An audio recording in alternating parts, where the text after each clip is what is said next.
Oi, o meu nome é Eduarda e eu sou bolsista do Programa de Residência Pedagógica. E hoje eu vou falar para vocês um pouquinho sobre os tipos de troca de calor.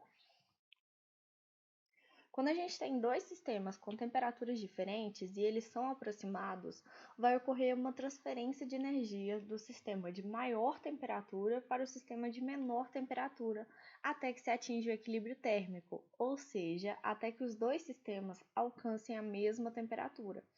Essa energia em movimento é denominada de calor, e a propagação de calor pode ocorrer de três formas: a condução, a convecção e radiação. E agora eu vou falar um pouquinho sobre cada uma delas.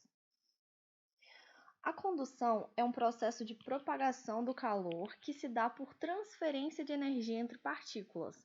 Então, desse modo, ela necessita de um meio para ocorrer.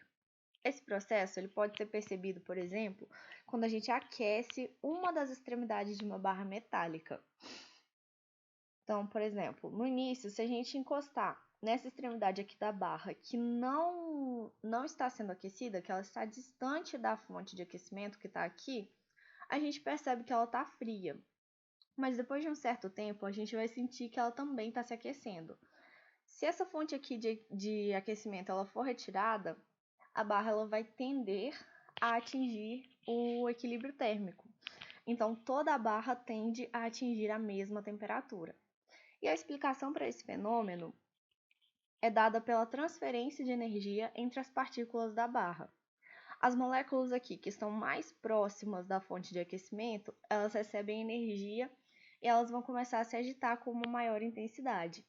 E essa agitação ela provoca colisões com as outras moléculas próximas, resultando na transferência de energia e, consequentemente, na agitação dessas outras moléculas. Então, esse processo ele vai se propagar por toda a barra, resultando no aquecimento da outra extremidade. Também é por meio da condução que, se a gente estiver, por exemplo, cozinhando alguma coisa e deixar uma colher dentro da panela, a gente vai notar que depois de um certo tempo a pontinha da colher também vai começar a se aquecer. Isso também é devido à condução. Agora eu vou falar um pouquinho sobre o processo de convecção. Para que ocorra a convecção, também é necessária a existência de um meio de propagação, geralmente fluido, líquido ou gasoso. Esse processo de propagação de calor acontece devido ao surgimento de correntes de convecção nos fluidos. As correntes de convecção, elas surgem pela diferença de densidade das partículas do fluido. Geralmente, as partículas mais aquecidas, elas são menos densas e elas tendem a subir, enquanto as partículas mais frias, elas são mais densas e tendem a fazer um movimento contrário. Isso acontece, por exemplo, ao se aquecer a água no fogão.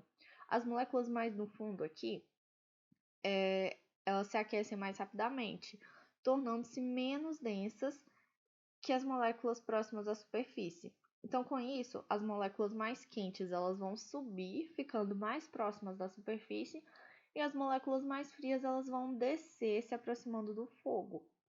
E também é devido à convecção que o congelador ele fica na parte de cima da geladeira. O ar mais próximo do congelador ele é mais frio, portanto, ele é mais denso e tende a descer, resfriando o restante da geladeira. E também é por isso que os aparelhos de ar-condicionado eles devem ser instalados nas partes mais altas da parede. Já os aquecedores eles devem ficar nas regiões mais baixas para que o ar aquecido ele possa subir e esquentar o restante do ambiente. Agora vamos falar um pouquinho sobre a radiação. Diferente da condução e da convecção, a radiação não precisa de um meio para ocorrer, pois a energia térmica nesse processo é transferida por ondas eletromagnéticas que são capazes de se propagar no vácuo. Todos os corpos emitem energia por radiação a todo momento. Em temperaturas próximas à temperatura do ambiente, esse fenômeno normalmente ele não pode ser percebido por olhos humanos, mas ele pode ser visualizado quando o corpo encontra-se a temperaturas muito altas, como uma brasa incandescente. Em períodos muito frios, alguns animais, como cascavéis, eles hibernam em bandos para que cada indivíduo possa usufruir da energia irradiada pelos outros membros do grupo. Alguns tipos de óculos de visão noturna também utilizam essa emissão de energia dos corpos para possibilitar a visualização de pessoas e animais. A radiação ela é essencial para a vida na Terra. Como o planeta e o Sol eles são situados no vácuo, essa forma de propagação é a única que permite que a Terra receba energia solar.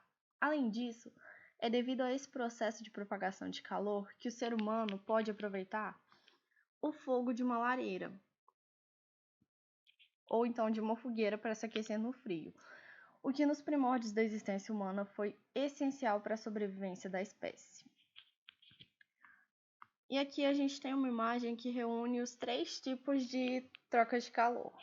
Aqui a gente tem a condução, que é o cabo da panela sendo esquentado, e à medida que as partículas aqui mais próximas da fonte de aquecimento vão se aquecendo, as partículas vão se agitando e vai propagando calor ao longo de todo o cabo da panela.